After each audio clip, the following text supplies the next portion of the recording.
काही बायका अशा कमेंट टाकतात ज्यांना काही माहीत पण नसते बरं का, कोणाच्या घरचं काय आहे काय नाही. पण आपलं काही पण कमेंट टाकायचे की तू चांगली नाहीस, तू फालतू आहेस आणि त्याच्यामुळं तुझा नवरा दारू पितोय.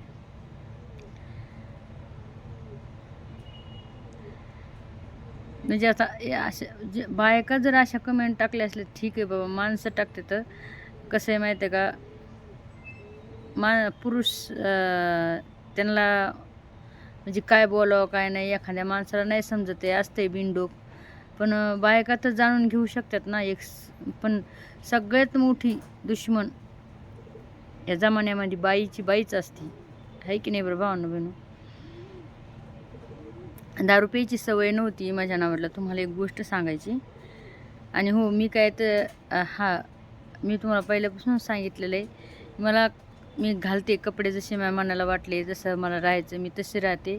याच्यामध्ये माझी काही गलती नाही किंवा मी हे काय गलत काम करीत नाही. मी काय एखादा बोटवला नाही किंवा मी घाण कामं करीत नाही किंवा कुठं जात नाही काही करून घ्यायला. होय, गेले असते तर तुम्हाला व्हिडिओ टाकलेच असते, दाखवलेच असते मी, ह्या लॉजवर त्या लॉजवर, ह्या हॉटेलला त्या हॉटेलला.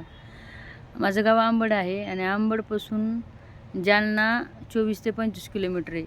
तर मी फक्त आणि फक्त ह्या जालन्या लोकच फिरलेली, मला बाहेरचे गावं माहीत नाहीत. आता तुम्ही म्हणता ना, तुला सांगायला लागली डबलला, आता काही ना काही कमेंट टाकते. पण तुम्हाला मानायचं असलं माना, नका मानायचं असलं नका मानू. पण माझे जे भाऊ बहीण आहेत खरे, जे मला खरंच सपोर्ट करतात, त्यांच्यासाठी मी व्हिडिओ बनवते. आणि मी या जालन्याच्या पुढं गेलेलं नाही. मुंबईला गेले ते पण माझ्या लेकराला हॉस्पिटलला घेऊन, बरं का. बाकी दुसऱ्या गावाला मी कधीच कोण्याच गावाला फिरले नाही. आणि वावरात जाते रानाकडे, इकडं आपलं बाचेगाव, तुम्हाला तर माहिती आहे तिकडं.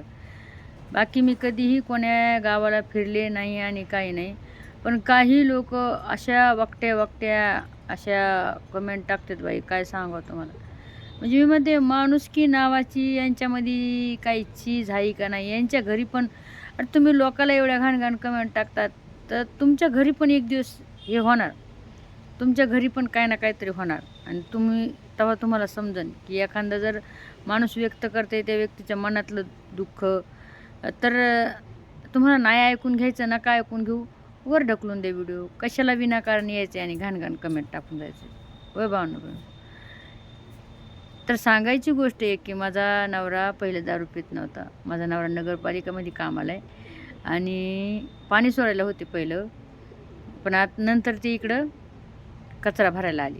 असं जळके लोकांनी, जे काही जळके लोक आहेत का हरामखोरं, त्याने आहे ना जाणून बुजून त्यांना पाणी सोडायचं इकडं कचरा भरला नालीवर घेतलं.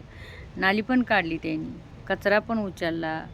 जे काय समजा ते डुकरं कुत्रे मेले माझे ते पण उचलू टाकतात, असं काय नाही.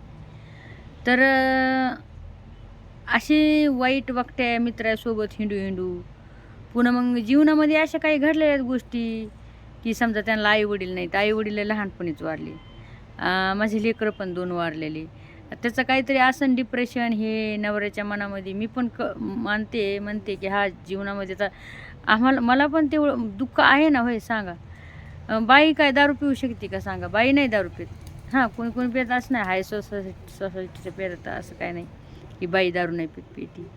पण आपल्याला माहीतच नाही असं काय तर काय होय. आणि आपण कधी त्या वाईट वंगळ व्यसनाला लागलो पण नाही, तर आपलं काम भलं आणि आपण भलो. तर अशा काही गोष्टी आहेत. आणि ज्या बाईचा नवरा दारू पितोय त्या बाईला विचारा तिचं दुःख काय असते. तर तुम्ही जेव्हा एखाद्या गाडीत बसतात ना, बसमध्ये बसतात ना, आणि एखादा बेवडा जर तुमच्या बाजूला येऊन बसला, तर तुम्ही गाडी म्हणजे ते गाव येऊस तर तुमचं किंवा ते स्टेशन येऊस तर तुमचं, तुम्ही म्हणतात की कधी लवकर स्टेशन येईन आणि कधी आम्ही उतरूत आणि कधी ह्या बेवड्याच्या आम्ही बाजूला जाऊत. तुम्हाला एवढं म्हणजे हे होतं आहे.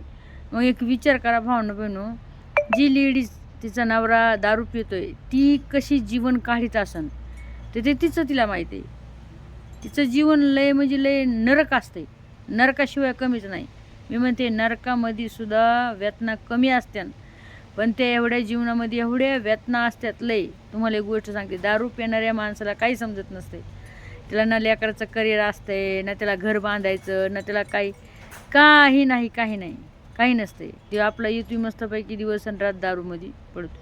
असं नाही की मी माझ्या नवऱ्याला सुधारण्याचा प्रयत्न केला आहे, मी खूप सुधारण्याचा प्रयत्न केला आहे, लय कुठं कुठं नेलं आहे. पण आता काय करू, लावली वंगाळ लोकांनी वळण लावलं आहे, त्याला मी काय करणार सांगा होय. आता माणूस समजा आपलं माणूस बाहेर कामाला गेले तर बाई त्याच्या मागं मागच फिरणार आहे का? फिरणार आहे का सांगा ना? नाही फिरू शकत ना. अरे त्या दिवशी गेले तर मग एवढे भांडणं झाले बघा. त्या दिवशी मी गेले ना मागं मागं, याच्यामुळेच गेले होते की सकाळी दारू पिले, तर मग मी याच्यामुळे गेले की बाबा दारू घरी चला, काम नका करू. आणि त्या दिवशी त्यांनी मला रोडवर एवढं मारलं, मी पण मारलं त्यांना, त्यांनी पण मला मारलं.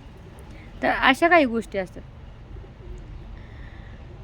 आणि तुम्हाला काय माहिती आहे कोणची लेडीज कशी आहे काय आहे? तुम्ही काय माझ्या घरी येऊन बघितलंय का? काही तुम्ही चौकशी केली बाबा ही बाई अशी आहे का? आणि असले बी तर ज्याची त्याची आहे, मग जीवन आहे मग जिंदगी. बाबा नो बहिणू, खरे खोटे. पण या घाण कमेंट करायला कसं आहे माहिती आहे का? उचलायची जीभ लावायची टाळा, काही पण आपलं बघ बघ बघ बघ बघायचंय. घेण्याचा माहिती नसती, काही नसतंय.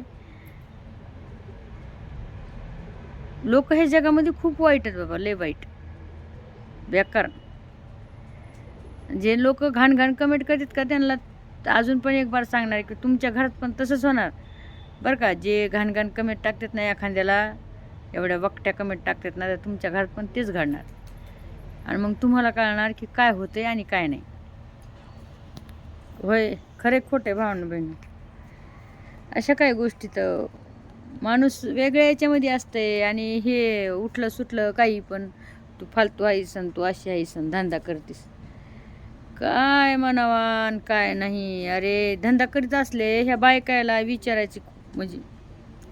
आता त्याच्यातला एक जण तर एवढा नीच आहे, ह्या कमेंटमधला एक जण मला सारखी कमेंट टाकतोय की तू बुधवार पेटला जातेस, बुधवार पेटला जातीस. मग मला याला हेच विचारायचं का बुधवार पेटला मी जाते, तुझी माय बहीण कशाला येते तिथं? ते पण धंदा करायलाच येत वाटते का? तू आणून घालतोस तुझ्या माईला आणि बहिणीला बुधवार पेटला, होय लोकांचे फुगे गोळ्या करायला. कमालीची गोष्ट आहे. मग तुम्हाला बोलला असं की तर लय राग येतात, मग म्हणतात की हा लय बोलती लय बोलती. तुम्हाला बघायचं आहे बघा, वर ढकलून द्या व्हिडिओ, नाही बघायचं असलं तर. काय वाटते सांगा भावना बहिणी.